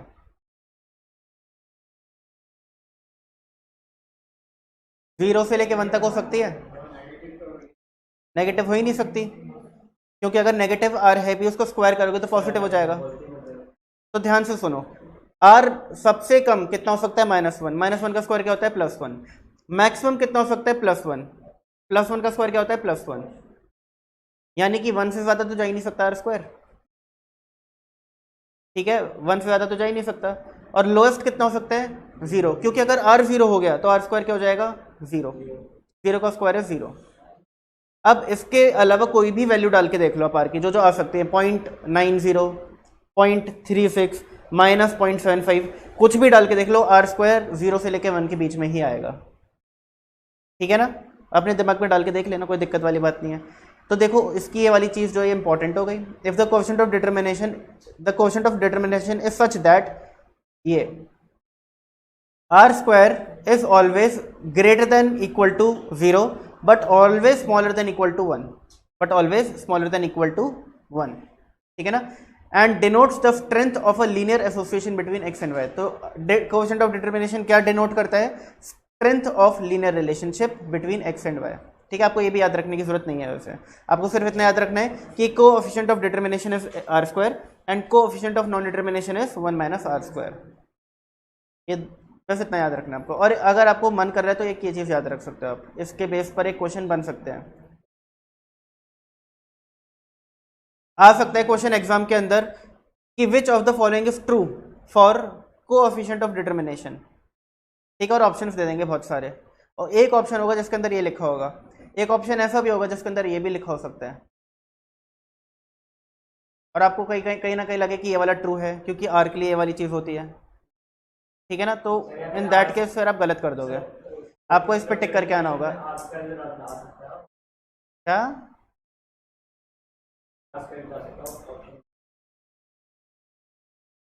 वैसे देखो क्वेश्चन तो वैसे भी आ सकता है कि which of the following is coefficient of determination r square minus r square all of this none of this, वो लेकिन बहुत ज़्यादा बेसिक हो गया, वो भी हो सकता है आ जाए पूछने को, तो वो भी पूछा जा सकता है। आइए जी आइए आगे बढ़े। Some other points on bivariate frequency table. अब सुनो, हमारे पास x और y दो वेरिएबल्स होते हैं। हमारे पास अगर x और y वेरिएबल्स हैं 5, 7, 8, 9, 10, 9, 8, 7, पहले तो मुझे बताइए क्या इनके बीच कोई रिलेशनशिप दिख रहा है, दिख रहा है। एक चीज बढ़ रही है तो दूसरी चीज घट रही है, तो कौन सा रिलेशनशिप हो गया, नेगेटिव, तो इसका आर क्या आएगा, नेगेटिव आएगा। पहली बात तो ये समझ आ गई हमको। मुझे एक बात बताइए कि अगर मैं बात करूं कि किस टाइप की डिस्ट्रीब्यूशन है, इंडिविजुअल, डिस्क्रीट है, कॉन्टिन्यूस, तो क्या आंसर दोगे, इंडिविजुअल डेटा है। फ्रीक्वेंसी है क्या इसकी, नहीं है। ये भी इंडिविजुअली गिवन है और ये भी इंडिविजुअली गिवन है, दोनों की फ्रीक्वेंसी तो है नहीं। अगर मैंने इनकी फ्रीक्वेंसी भी दे दी, इनके साथ एक्स की भी फ्रीक्वेंसी दे दी, वाई की भी फ्रीक्वेंसी दे दी, तो डिस्क्रीट हो जाएगा, फिर तो हमारे फॉर्मूले यूज ही नहीं होंगे। हमारी किसी भी फॉर्मूले में एफ था क्या, एफ फ्रीक्वेंसी, कितने भी जितने भी फॉर्मूले थे देखो दिखाता हूँ अभी, किसी में भी एफ नहीं था। Yes sir. चाहे रैंक कोरिलेशन की बात कर लो, ठीक है जी, ये देखो किसी में भी एफ नहीं है। ये बड़ा वाला फॉर्मूला, इसमें कहीं एफ नहीं है, यहाँ कहीं एफ नहीं है, यहाँ कहीं एफ नहीं है, ठीक है ना। तो अगर हमारे पास एफ भी आ गया यानी फ्रीक्वेंसी भी आ गई, ठीक है, तो फिर यूज होता है फ्रीक्वेंसी टेबल का। बाइवेरिएट, बाइवेरिएट वेरिएबल क्या होता है जल्दी बता दो। यहाँ पे दो वेरिएबल्स इन्वॉल्व हो, ठीक है। क्या कौन कौन से वेरिएट थे जल्दी बताओ। Univariate, bivariate and multivariate. पिछली क्लास में पढ़ा था यूनिवेरिएट जहाँ एक वेरिएबल होता है, बाइवेरिएट जहाँ दो होते हैं, मल्टीवेरिएट जहाँ पे तीन या तीन से ज़्यादा हो, ठीक है ना। तो बाइवेरिएट फ्रीक्वेंसी टेबल, यानी कि जब दो वेरिएबल्स में फ्रीक्वेंसी लग जाए, तो अब मुझे इसका अगर कोरिलेशन निकालना है तो मुझे इन फॉर्मूले से नहीं निकलेगा जो भी हमने सीखे हैं। इसके लिए एक पूरी टेबल बनानी पड़ती है, फ्रीक्वेंसी टेबल। और ये इतनी बड़ी टेबल होती है कि सीए फाउंडेशन एग्जाम में तो अगर 5 नंबर का भी क्वेश्चन आ गया ना कभी, तब भी ना आए। बहुत बड़ी टेबल होती है, 8 या 10 नंबर का क्वेश्चन बनता है वो सीधा, ठीक है ना। तो इसलिए आज तक ये इंस्टीट्यूट की बुक में भी गिवन नहीं है और आज तक ये एग्जाम में भी नहीं है, और ये ना कभी फ्यूचर में आ सकता। जब तक सीए फाउंडेशन का एक क्वेश्चन 1 नंबर का है, यानी एमसीक्यू बेस्ड पेपर है, ये कॉन्सेप्ट कभी नहीं आ सकता, ठीक है। बहुत ही ज़्यादा कॉम्प्लिकेटेड है। बट इंस्टीट्यूट इसकी प्रॉपर्टीज पूछ सकता है, टेबल की कुछ प्रॉपर्टीज होती हैं वो पूछ सकता है। अब मैं आपको टेबल बनाकर क्वेश्चन समझाकर वो सारी चीज़ एक्सप्लेन करने में नहीं जाऊंगा, बहुत टाइम कंज्यूमिंग प्रोसेस है और इसके आने के चांसेस भी कम है। ये भी नहीं कि आता है एग्जाम में, बहुत रेयर कभी आएगा तो आएगा। तो हम क्या करेंगे, हम इसको रटेंगे, रट्टा क्या कह रहे हो, सब हो जाएगा, अच्छा रटेंगे, ठीक है। हाँ चलो आओ जी, देखो क्या, for a bivariate frequency table having A plus B classification the total number of cell is A into B और ए बी। तो क्वेश्चन आ सकता है for a bivariate frequency table, देखो क्वेश्चन आ सकता है for a bivariate frequency table having A plus B classification the total number of cell is, option दे देंगे A plus B, A minus B, A divided by B या ए multiply by B. तो आपको किस पर टिक करके आना है, A multiply by B. Question आ सकता है sum of the cell can have 0, 1, 2 या 3 वैल्यू। तो आप किस पे टिक करके आओगे, 0 वैल्यू। कुछ सेल की जो वैल्यू है वो 0 भी हो सकती है। For a into b bivariate frequency table the maximum number of marginal distribution is 2। ये आपको रटना है। For a into b bivariate frequency table the maximum number of cardinal distribution is a plus b. तो देखो third point और fourth point में for a into b से शुरू हो रहा है। Bivariate frequency table the maximum number of फर्क क्या है, मार्जिनल डिस्ट्रीब्यूशन और कॉर्डिनल डिस्ट्रीब्यूशन का। अगर मार्जिनल डिस्ट्रीब्यूशन पूछा जाता है तो आंसर 2 है, कॉर्डिनल पूछा जाता है तो ए प्लस बी है। कंडीशनल, सॉरी मैं कॉर्डिनल बोले जा रहा हूं, कंडीशनल, ठीक है। Number of conditional distribution is a plus b. आइए कुछ क्वेश्चंस करें। तो मैंने स्टार्टिंग में इसी के क्वेश्चन डाल दिए, मैं बोला लो जी प्रैक्टिस कर लो। 4 कितने, 4 या 5 पॉइंट है ना, वो 5 पॉइंट है। कितने, 1 2 3 4 5, 4 पॉइंट है। तो इसी के 4 क्वेश्चन आ गए, 1 2 3 4, ठीक है ना। पहला वाला क्वेश्चन डिफरेंट है, बाकी 4 क्वेश्चन जो भी हमने 4 पॉइंट पढ़े वो ये रहे। Bivariate data are the data collected for, बताइए जी, ये तो आप बता ही सकते हो। 2 वेरिएबल्स, मोर देन 2 वेरिएबल हो सकता है, नहीं 2 variable simultaneously, 2 variable at different point of time. अब ये बताओ,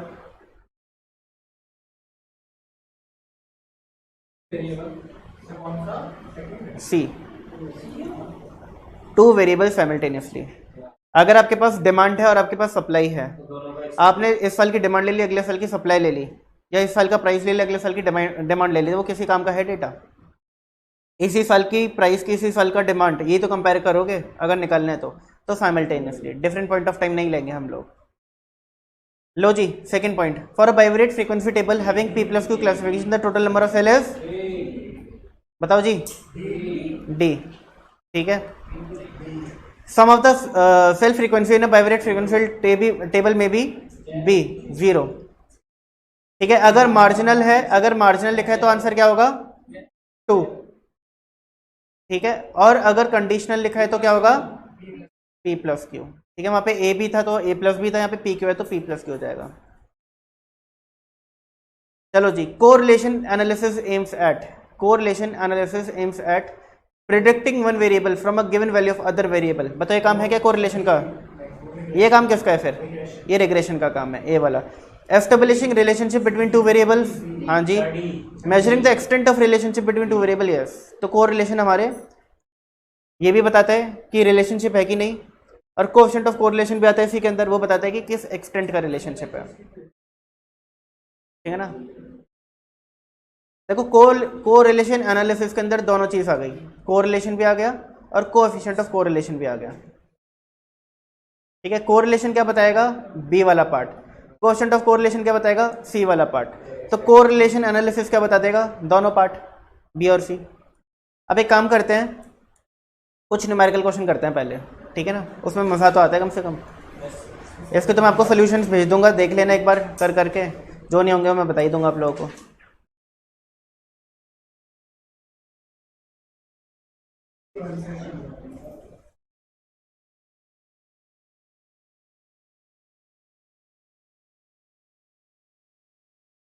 अच्छा, अगर इस टाइप का क्वेश्चन आ गया तो क्या आंसर दोगे?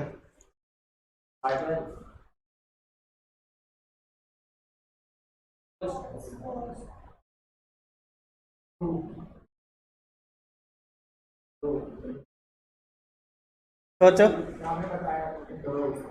मैंने ये चीज़ बताई नहीं है, लेकिन ये कॉमन सेंस है। हर चीज़ बताई नहीं जाती, कुछ चीज़ें कॉमन सेंस होती हैं। देखो, अगर आर अगर अगर R12 लिखा है, R21 लिखा है, तो पहले बताओ 1 और 2 हैं क्या? एक्स और वाई एक तरीके से, एक्स और वाई। अब अगर मैं एक्स और वाई के बीच रिलेशनशिप निकालता हूँ, वाई और एक्स के बीच रिलेशनशिप निकालता हूँ, तो आंसर सेम ही आएगा, अलग अलग आएगा? सेम आएगा। तो ये सेम ही होते हैं। आ गई बात समझ? ठीक है। अब ये जैसे फॉर्मूला है, समझने की कोशिश करना पृथ्वी। हाँ, ये फॉर्मूला समझो। अगर इस फॉर्मूले में मैं ये वाला फॉर्मूला है, एक्स की जगह वाई और वाई की जगह एक्स कर दूं, तो कोई आंसर में फर्क पड़ेगा क्या? नहीं पड़ेगा। अगर एक्स की जगह वाई कर दिया तो ये वाली चीज़ हो जाएगी, वाई की जगह एक्स कर दिया तो ये चीज़ हो जाएगी। और एक्स वाई को मल्टीप्लाई करो, वाई एक्स को मल्टीप्लाई करो, आंसर तो सेम ही आता है। Again summation x summation y को मल्टीप्लाई करो, समेशन वाई समेशन एक्स को मल्टीप्लाई करो, आंसर एक ही आता है, ठीक है ना। तो इनको इंटरचेंज करने से आंसर पर कोई इंपैक्ट पड़ेगा नहीं। तो R12 is same as R21। आइए जी,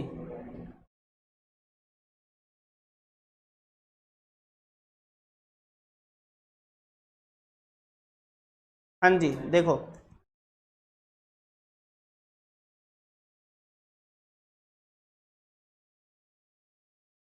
। 65 वाला क्वेश्चन बताओ कैसे होगा?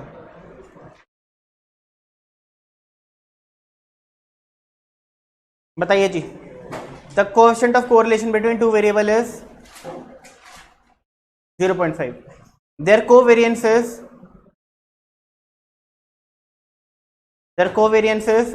16।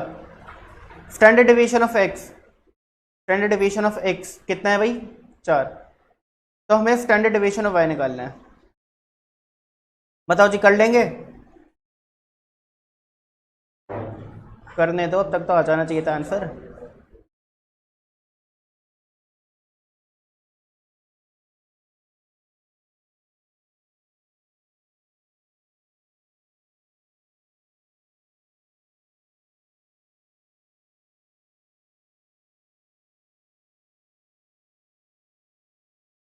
ठीक है जी,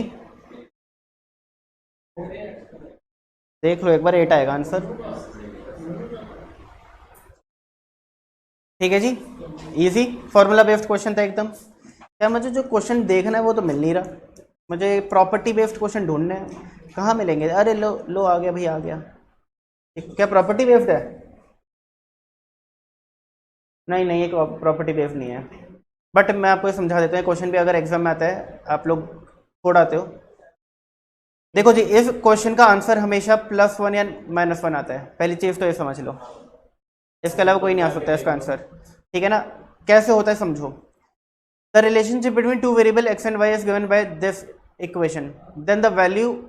अभी काम और करते हैं, इस क्वेश्चन को है ना रिग्रेशन करने के बाद करते हैं, क्योंकि क्वेश्चन रिग्रेशन की एक प्रॉपर्टी है, उसी से होता है। और जब तक आप वो प्रॉपर्टी नहीं करोगे आप ये क्वेश्चन नहीं कर सकते। कौन सी वाली property? B y x into b x y, yes sir.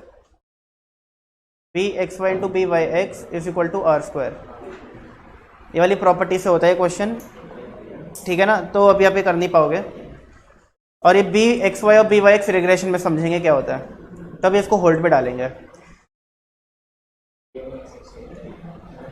ये देखिए जी, the following data relate to a test score obtained by 8 salesman in an aptitude test and their daily sales in 1000 rupees, ठीक है ना। Find correlation. बताओ जी क्या करें, क्या करें क्या? पहले तो बताओ, एग्जाम में क्वेश्चन आपको लगता आएगा? ये इसका लेंथी सोल्यूशन है, एग्जाम में नहीं आएगा, ठीक है। ये सिर्फ प्रैक्टिस के लिए, बट प्रैक्टिस करके देख लेते क्या हो गया। The following data relate to a test of score obtained by 8 salesman in an aptitude test and their daily sales in 1000 rupees are this much, find correlation. इसको ले लो x, इसको ले लो y, ठीक है। और फिर जो बड़ा वाला फॉर्मूला था, मेन बड़ा वाला फॉर्मूला, वो अप्लाई करो, ठीक है। कौन सा फॉर्मूला बताऊं? ये वाला,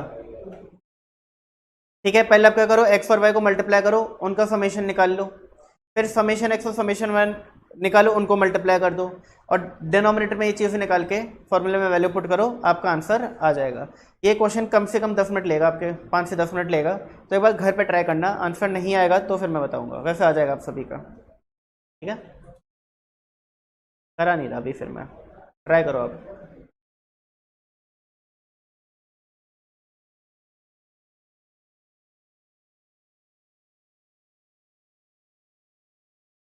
इसको अभी होल्ड पे डालेंगे।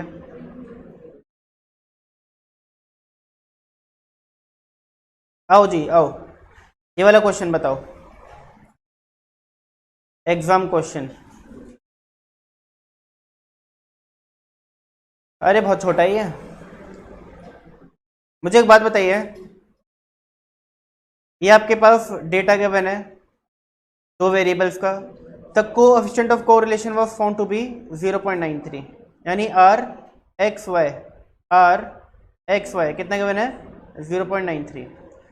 What is the correlation between u and v? आपको यू और वी के बीच क्या कोरिलेशन है निकालना है। अब देखो, इसको करने के 2 तरीके हैं। एक तो u और v में अगेन वही वाला फॉर्मूला लगा दो, बड़ा वाला, ठीक है ना। दूसरा तरीका क्या है कि x और y और u और v में कोई रिलेशनशिप है क्या, ढूंढो। अगर ये 2 है तो ये -3 है, कैसा होगा? -5 करके। 2 - 5 क्या होता है? -3। 3 - 5 क्या होता है? -2। 5 - 5 क्या होता है? 0। 6 - 5 1, और 7 - 5 2। तो u कैसे आ रहा है x में -5 करके? बोल सकते हैं? बताओ जी, बोल सकते हैं? अब मुझे बताओ v कैसे आ रहा है? v -8 करके, यानी कि y में अगर मैं -8 कर दूं तो मेरा v आ रहा है। चेंज ऑफ ओरिजिन हो रहा है, चेंज ऑफ स्केल हो रहा है। r पे क्या फर्क पड़ता है चेंज ऑफ ओरिजिन का? नहीं पड़ता। तो आंसर क्या होगा? 0.93, ठीक है। कितना टाइम लगा? अगर आपको ये चीज समझ आ जाए एक बार में तो 10 सेकंड या 15 सेकंड का क्वेश्चन है मैक्सिमम, ठीक है ना।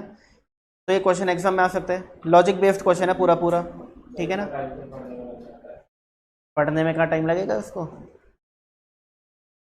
आइए जी अगला क्वेश्चन ट्राई करें। प्रैक्टिस करोगे तो देखो, अगर आपने प्रैक्टिस कर लिया एक बार ये क्वेश्चन, अब अगली बार ये दोबारा क्वेश्चन, अभी एक और क्वेश्चन हो जाता तो आपको कितना टाइम लगता है उसको करने में? 15 सेकंड। अगर एक और क्वेश्चन, मेरा सेकंड क्वेश्चन भी बिल्कुल ऐसा ही होता, 15 सेकंड में कर देते। तो एक बार आपके सामने से निकल गया ना क्वेश्चन, तो आपको पता है कि ऐसा क्वेश्चन आ सकता है और तुरंत आपको स्ट्राइक करता है। प्रैक्टिस करने और कुछ नहीं करना। देखो जी, if u + 5x = 6, 3y - 7v = 20 and the correlation coefficient between x and y is 0.58, what is the correlation coefficient between u and v? करके दिखाओ, 2 मिनट दे रहा हूँ। पहले तो मुझे बताओ जो आंसर है वो कौन कौन से ऑप्शन से हो सकता है। ये तो हटा देते हैं फिर, ठीक है ना। वो 50-50 लग गया भाई, यहाँ पर 50-50 लगा दिया हम लोगों ने। अब आगे बता दो क्या आंसर होगा। माइनस होगा। माइनस होगा। कितना टाइम लगा इस क्वेश्चन को करने में? 10-15 सेकेंड, ठीक है। तो देखिए क्या करना है हम लोगों को। u is equal to -5x + 6 लिख सकता हूँ, ऐसे ही लिखना, b और d को -5 ठीक है। और -7v is equal to -3y + 20। तो v is equal to -3y by -7 -20/7, क्योंकि 20/-7 को मैंने क्या कर दिया, -20/7। ये क्या है? ये चेंज ऑफ ओरिजिन। ये क्या है? +20 और -20/7 क्या है? Change of origin. Change of scale क्या हो रहा है बताओ। मैंने एक चीज़ गलत कर दी यहाँ पे, बताया नहीं तुम लोगों ने मुझे। नहीं, ठीक किया है मैं कुछ गलत नहीं किया, ठीक है। अब मुझे बताइए चेंज ऑफ स्केल कहाँ कहाँ पे हो रहा है। बी कितना है? बी कितना है? बी -5। और डी कितना है? 3/7। ये माइनस माइनस कैंसिल आउट हो जाएंगे। बात समझ आई सबको? 1 + 1 माइनस है, तो आंसर क्या हो जाएगा? आंसर क्या हो जाएगा? जो गिवन आंसर है उसका अपोजिट हो जाएगा, यानी माइनस साइन लग जाएगा उसमें। आंसर क्या था? पहले से प्लस था, +5/8, तो आंसर क्या हो जाएगा? -5/8 हो जाएगा। अगर यहाँ पे -5/8 होता तो आंसर क्या हो जाता? +5/8 हो जाता। फिर अगली बात समझ। अगर आंसर ऑलरेडी जो क्वेश्चन में गिवन है एक, ठीक है, अगर वो पॉजिटिव है तो नीचे नेगेटिव ढूंढेंगे, ऊपर नेगेटिव है तो नीचे पॉजिटिव ढूंढेंगे। बट कब करेंगे ऐसा? अगर इन दोनों के साइन जो है वो डिफरेंट है तो। अगली बात समझ। कोई गिला शिकवा आ गया समझ? अजित आ गया?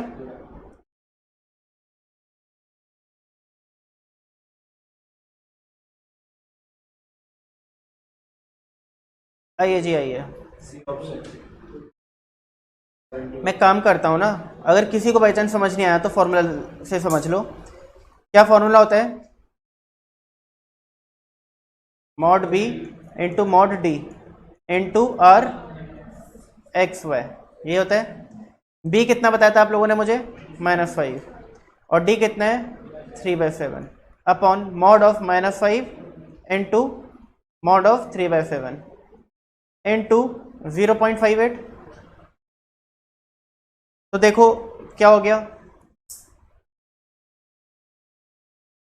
-15/7 अपॉन 15/7 इंटू 0.58, -1 सा तो -0.58 आंसर आ गया, ठीक है ना। अगर किसी को समझ नहीं आता तब तो ये रहा उसका पूरा फुल प्रूफ तरीका। ये वाला क्वेश्चन तो हम कर चुके हैं 71, कल ही किया था हमने शायद ना, ये रिपीटेड क्वेश्चन है, ये एग्जाम्पल में कवर हो चुका है क्वेश्चन, ठीक है ना। कल ही किया था। आंसर कितना आ रहा था इसका? 0.9 आ रहा था। ओके, अच्छा जी। रैंक कोरिलेशन कोएफिशिएंट कहाँ से कहाँ तक लाई करता है? रैंक कोरिलेशन यानी कि R -1 to +1 लाई करता है ना। अगर कोरिलेशन बोलते तो बता देते हैं, रैंक पूछ लिए तो नहीं बता पाओगे क्या? रैंक भी तो वही है, R² होता है वो, 0 to 1 जो होता है। Maximum value of rank correlation coefficient is, बताइए जी, +1। और लोएस्ट होता तो -1। The sum of difference in rank is, the sum of difference in rank is, the sum of difference in rank is, ये मैंने आपको बताया नहीं है बट ये 0 होता है, बता रहा हूँ अभी।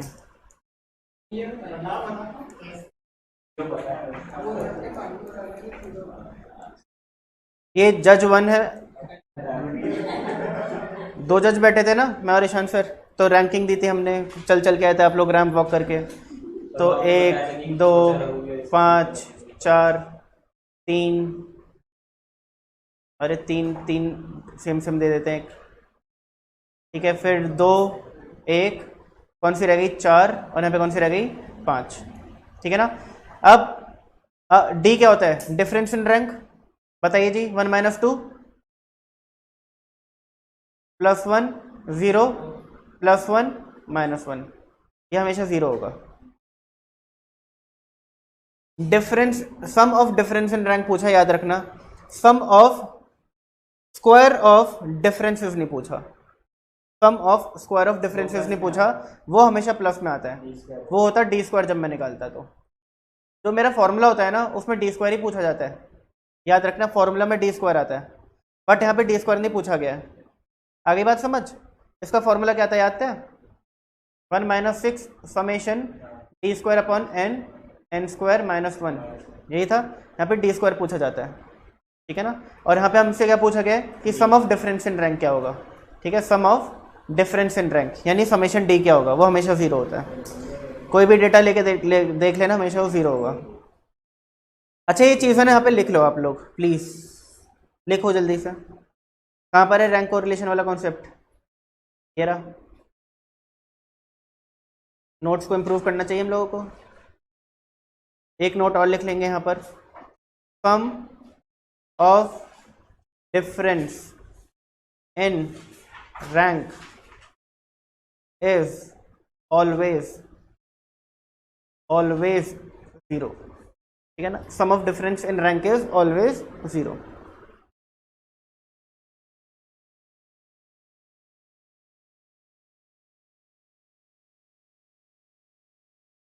जीरो, शून्य, 0। अच्छा कोई नहीं, वो पृथ्वी स्टाइल है भाई।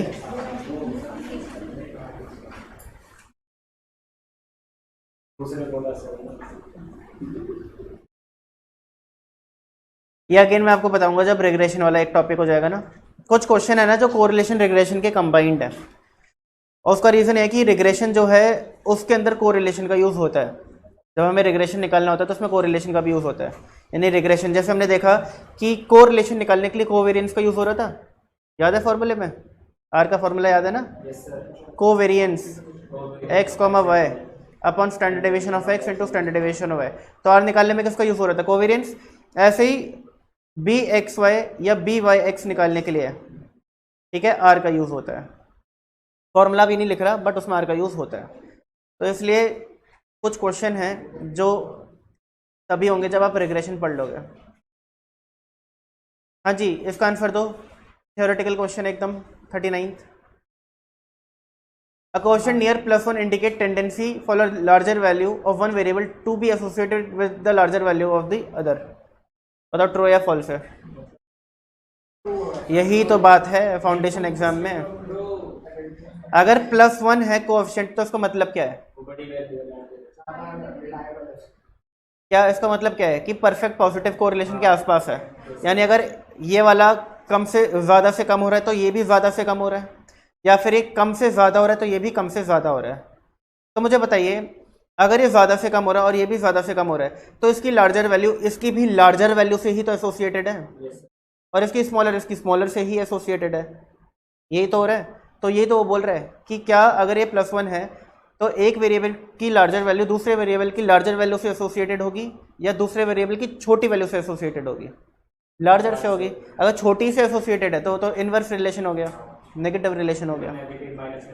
आ गई बात समझ? तो देखो ये सारी चीज़ें जो है ना, ये थोड़ी लॉजिक बेस्ड है। इसमें हर चीज़ बताई नहीं जा सकती क्लास में कि ये भी ऐसे भी हो सकता है, ऐसे भी हो सकता है, ठीक है। फिर तो हमारा सिलेबस ही चलता चला जाएगा। तो आपको कभी कभी थोड़ा सा अगर बेसिक्स क्लियर है तो एप्लीकेशन ऑफ माइंड करना पड़ता है।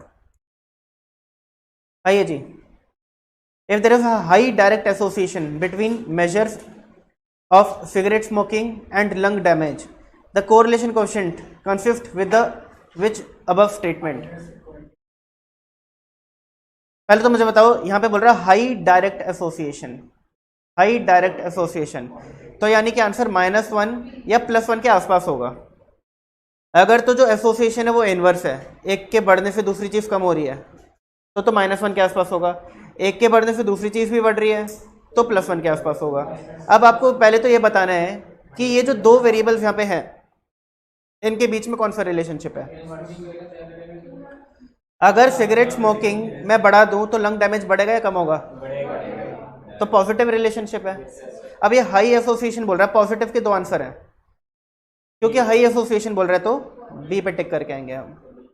आ गई बात समझ? ठीक है, तो आपको थोड़ी बहुत क्या लगानी पड़ेगी, दिमाग, कॉमन सेंस, ठीक है ना।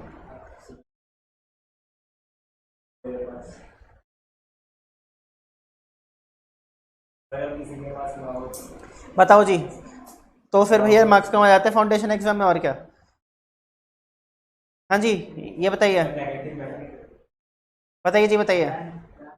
For finding degree of agreement about beauty between two जज in a beauty contest we use rank correlation. देखो ब्यूटी क्या हो गई, क्वालिटी। अगर मेरे पास डेटा क्वालिटेटिव है तो रैंक कोरिलेशन एक उसका सोल्यूशन है निकालने के लिए। Correlation question can be found out by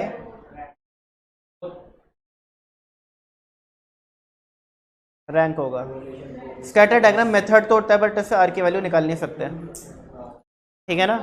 क्या सिर्फ 0 हो, +1 हो या -1 हो तो वही निकल सकता है, बाकी नहीं निकल सकता। तो ऐसे क्वेश्चन कंफ्यूज करने के लिए पूछे जाते हैं। Scatter diagram help us to, बताइए, नेचर बताता है या एक्सटेंट बताता है? टी भी होगा। Obtain the mathematical relationship between two variables, ये तो नहीं होगा भाई। Obtain the mathematical relationship between two variables का मतलब वही हो गया एक्सटेंट ऑफ रिलेशनशिप। हाँ, नहीं, mathematical relationship between two variables नहीं, सही कह रहे हो। मैथमेटिकल रिलेशनशिप में पॉजिटिव या नेगेटिव बता सकता है वो, कि आंसर आपका पॉजिटिव आएगा या नेगेटिव आएगा। नेचर बता सकता है, ठीक है, और मैथमेटिकल रिलेशनशिप भी, तो डी हो जाएगा उसका, सही कह रहे हो मानुल। ठीक है, तो 44 scatter diagram is considered for measuring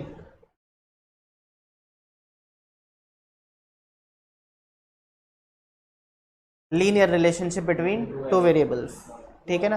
curvy linear यानी नॉन लीनियर हो जाता है, ठीक है। आइए जी,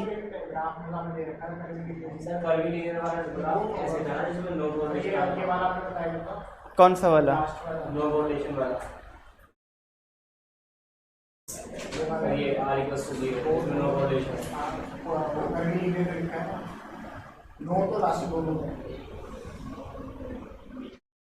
ओके, ठीक है, ये इसके लिए है, नीचे वाले के लिए। No relation curve linear relation, ठीक है, बोथ करो, सही कह रहे हो, बोथ करो जी, बोथ करो इसका। Which of the following statement is not false, यानी ट्रू बतानी है बेसिकली, ट्रू कौन सी है। Scatter diagram fails to measure the extent of relationship, ये तो ट्रू है। Scatter diagram can measure correlation only when the variables are having a linear relationship. Scatter diagram can measure correlation only when the variables are having non linear relationship and none of these. तो इसके अंदर true तो हमें पहली वाली दिख रही है ना सिर्फ, ठीक है ना। If the plotted points in a scatter diagram are evenly distributed, then the correlation is evenly distributed का मतलब क्या है? इसको evenly distributed नहीं बोलते, evenly distributed है कि हर जगह नहीं, नहीं, evenly distributed का मतलब है कि पूरे ग्राफ में फैले हुए हैं evenly, ऐसा नहीं कि किसी एक जगह ज़्यादा है, पूरे ग्राफ में evenly फैले हुए हैं, तो 0 हो जाएगा। If the plotted points in a scatter diagram lie from upper left to lower right, then the correlation is upper left to lower right, negative, ठीक है। If all the plotted points in a scatter diagram lie on a single line, then the correlation is, perfect negative भी तो हो सकता है भाई, अगर एक सिंगल लाइन पर है तो परफेक्ट पॉजिटिव, परफेक्ट नेगेटिव कुछ भी हो सकता है। अच्छा, बोथ नहीं हो सकता, आइदर होगा, आइदर होगा, या तो ऐसे होगा या ऐसे होगा, ठीक है ना। The more scattered the points are around a straight line, a scatter diagram, the more scattered the points are around a straight line, a scatter diagram, the dash is the correlation coefficient. जितना ज्यादा scattered है around the straight line, जितना ज़्यादा scattered है around the straight line, यानी straight line के जितना आसपास है उतना हाई कोरिलेशन होगा, ठीक है ना, मोर। ये चीज़ मैंने आपको डायग्राम के थ्रू समझाई थी ना, एक लाइन खींची थी, उसके आजू बाजू पॉइंट्स खींच देते हैं, बना देते हैं। The correlation coefficient being +1 if the slope of a straight line, the correlation coefficient being +1 if the slope of a straight line a scatter diagram is,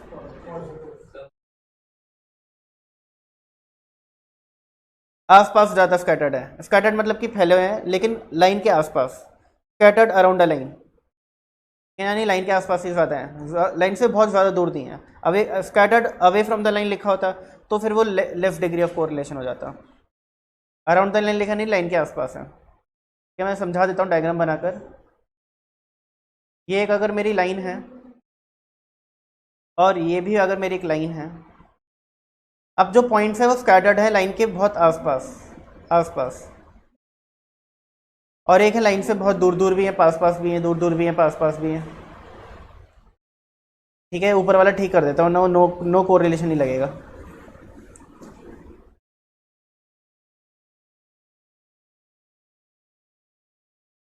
ठीक है, इस तरीके से तो हमें एक अपवर्ड ट्रेंड दिख तो रहा है बट लाइन के थोड़ा दूर है, तो यहाँ पे क्या होगा, लेस कोरिलेशन, और यहाँ पे आ गया मोर, या हाई डिग्री या लो डिग्री बोल सकते हो, ठीक है। अरे प्रॉपर्टी बेस्ड क्वेश्चन खत्म हो गए क्या हमारे?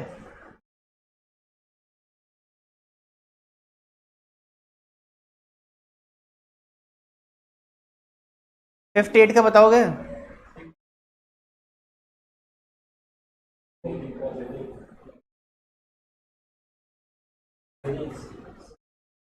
कोवेरिएंस मैंने बताया तो था, पॉजिटिव भी हो सकता है, नेगेटिव भी हो सकता है, जीरो भी हो सकता है, ठीक है ना। अगर कोवेरिएंस पॉजिटिव है तो आर भी पॉजिटिव होगा, कोवेरिएंस नेगेटिव है तो आर भी नेगेटिव होगा, कोवेरिएंस जीरो तो आर भी जीरो होगा।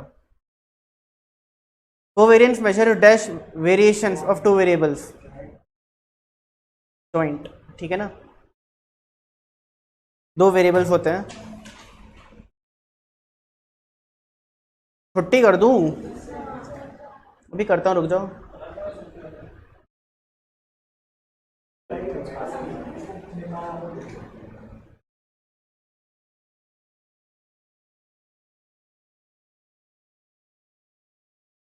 एक क्वेश्चन और कर लो, 84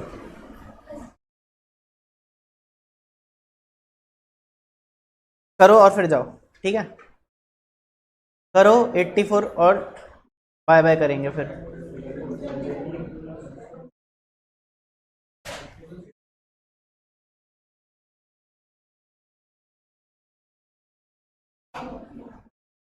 आपको क्वेश्चन में आर की वैल्यू 0.4 दी हुई है, इसके अलावा क्या दिया हुआ है, while calculating rank correlation coefficient between profit and investment for the last 6 years of the company, the difference in rank for a year was taken as 3 instead of 4.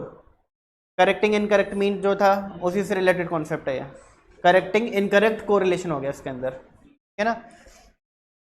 What is the rectified rank correlation coefficient if it is known that the original correlation was 0.4। पहले तो question समझे हम लोग क्या कहना चाह रहा है।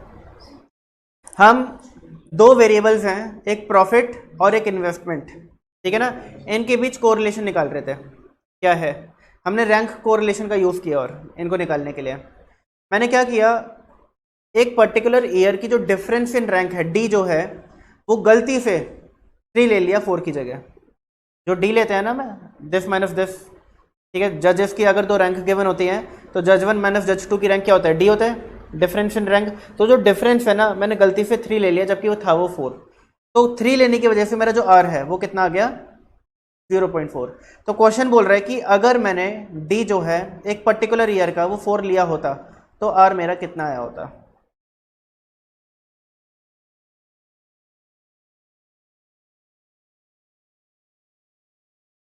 बताइए जी, कोई बता सकता है कैसे करना है? अज्यूम करो कि आप रैंक को रिलेशन पढ़ के गए हुए हो बट आपने इस टाइप का क्वेश्चन पहले कभी नहीं किया और ये क्वेश्चन एग्जाम में आ चुका है आपके, तो क्या करते, छोड़ देते या करके ट्राई करते कुछ? पहले तो हम क्या करते कि सर उन क्वेश्चंस को करते जो अच्छे से आते हैं, श्योर है, हम टाइम बच जाते तो उस क्वेश्चन को ट्राई करते। कर सकते हो आप लोग, मुश्किल नहीं है ये। पॉइंट की आंसर होगा इसका।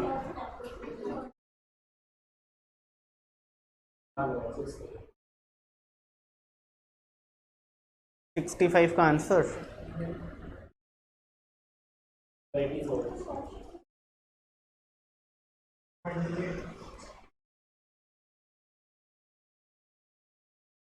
65 का आंसर 8 था।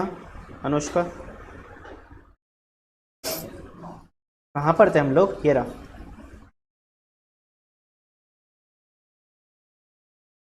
देखिए जी, आर का फॉर्मूला क्या होता है? R3 कैसे हो सकता है? ठीक है, n स्क्वायर -1। आर कितना दिया हुआ है? कितने साल है? 6 साल का है, तो 6 का स्क्वायर -1, तो 6 साल है, तो 6 अलग अलग ऑब्जर्वेशन होंगे। तो ये 35 इंटू 6 कितना होता है भाई? 210। 210 इंटू 4 84 होगा ना ये तो। 84 is equal to 1 - 6 summation d square. ठीक है जी, तो 6 समेशन डी स्क्वायर अगर इधर ले गया तो 1 - 84 हो जाएगा। ये ठीक कर रहा हूँ क्या मैं? कैलकुलेट कर लेना, मैं कैलकुलेटर नहीं है मेरे पास। अरे मैं मेरे पास ये जो फॉर्मूला है इसके अंदर सारी चीजें गिवन है, डी स्क्वायर तो गिवन नहीं है, समेशन डी स्क्वायर निकाल रहा हूँ मैं। अरे वो अभी आएंगे, उस पर आएंगे, चिंता मत करो। पहले ये बताओ कितना आ रहा है?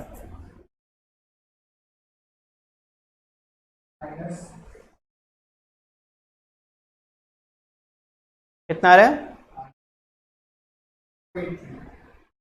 बट ये गलत आ रहा है, डी स्क्वायर कभी नेगेटिव आ नहीं सकता।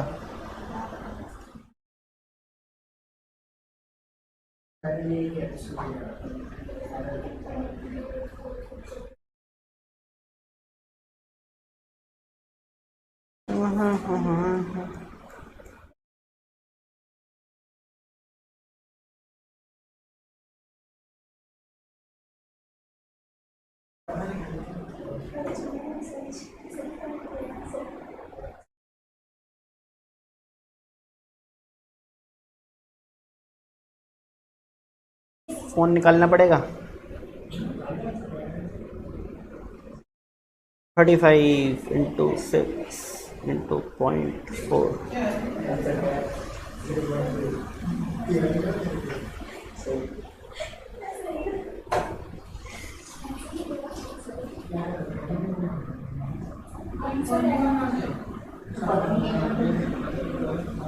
अरे गलत कर दिया ना हम लोगों ने, हमने तो मैथमेटिक्स कैसी की तैसी कर दी। 0.4 is equal to 1 - 6 summation d square, वही तो 210। हाँ, मैथमेटिक्स कैसी की तैसी कर दी, तभी तो बोला मैंने। हाँ, कौन कौन परेशान है? वो बोल रही है तो परेशान कर रहा है, मत करो।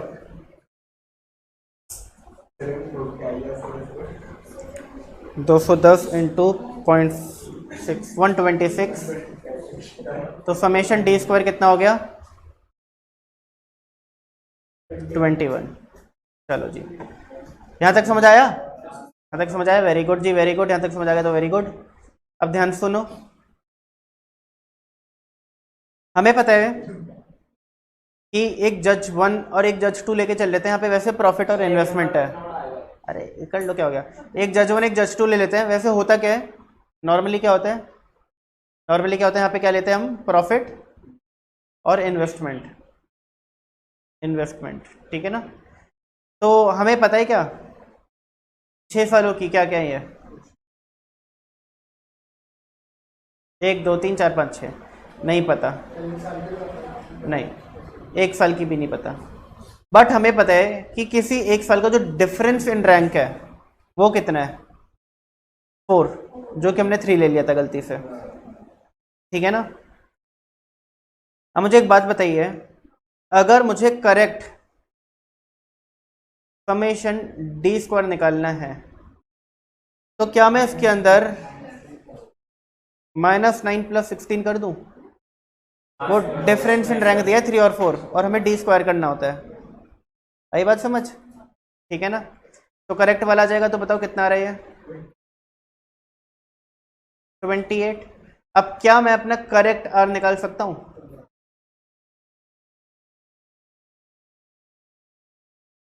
बताइए जी कितना आ रहा है?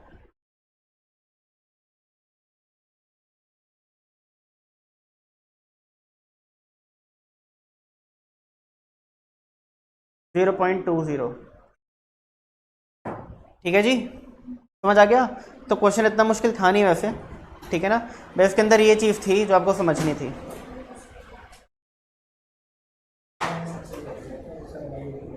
ठीक है, ये हमने क्यों किया, जिसको समझ नहीं आया देख लो भाई। जो डी स्क्वायर है वो मेरा कितना आ रहा था इनकरेक्ट वाला? 21। ठीक है ना? ये 21 कब आया होगा? जब यहाँ पे मैंने 3 का स्क्वायर लिया होगा, 9 लिया होगा, तो मैंने इस 9 को इसमें माइनस किया, और 4 का करेक्ट वाला क्या होता? 16 होता, तो मैंने 16 को ऐड कर दिया। बाकियों का मुझे कोई लेना देना नहीं है। उसका रीज़न क्या है कि बाकी सब जो थे वो मैंने सही लिए थे, यानी ये सारे सही थे, तो मैंने सिर्फ गलत वाला माइनस कर दिया और सही वाला ऐड कर दिया। कोई देख नहीं रहा था। देख रहा था साहिल? साहिल देख रहा था, उसको समझा रहा था मैं।